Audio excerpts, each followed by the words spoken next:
presented by DP Music.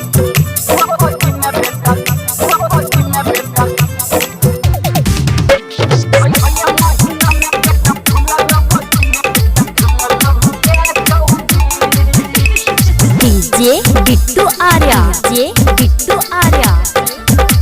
Presented by Ma Ambe Recording Studio, Simri Bazaar. हे गे दिन बेपदिन तोहर छतिया पर होई छ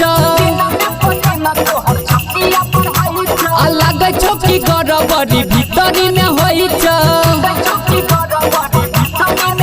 हे गे दिन बेपदिन तोहर छतिया पर होई छ लागै छौ कि गड़बड़ी भीतरी में होई छ 6 महीना में पेट फूलल गोदी में बेटा झूलल गे छौरी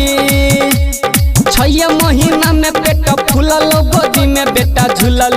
गे छौरी गोदी में बेटा झूलल गे छौरी गोदी में बेटा झूलल गे छौरी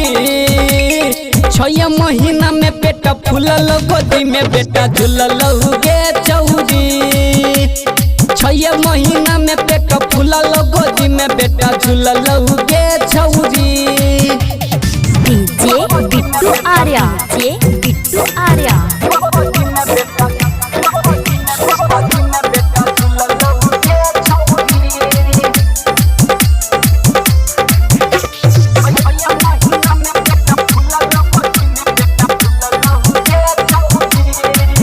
हेगे नैहर के निशानी जाके ससुरा में खिललो सैया संग प्यार के खूब सुख मिललो हाँ नैहर के निशानी जाके ससुरा में खिललो सैया संग प्यार के खूब सुख मिललो जानिए के साई छोड़ी सब कुछ भूललो नैहर के राज सैया के साथे खुललो 6 महीना में पेट फूललो गोदी में बेटा झूललो गे छौरी 6 महीना में पेट फूलल गोदी में बेटा झूलल गे छौरी गोदी में बेटा झूलल गे छौरी गोदी में बेटा झूलल गे छौरी 6 महीना में पेट फूलल गोदी में बेटा झूलल गे छौरी 6 महीना में पेट फूलल गोदी में बेटा झूलल गे छौरी DJ Bittu Arya. DJ Bittu Arya.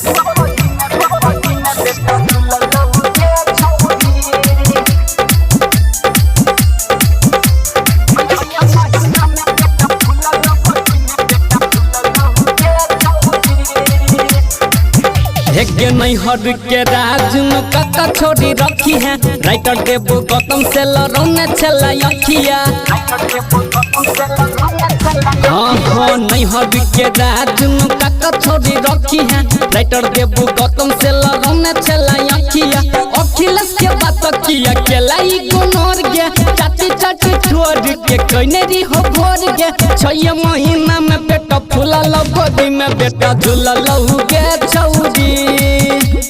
6 महीना में पेट फूलल गोदी में बेटा झूलल गे छौरी गोदी में बेटा झूलल गे छौरी गोदी में बेटा झूलल गे छौरी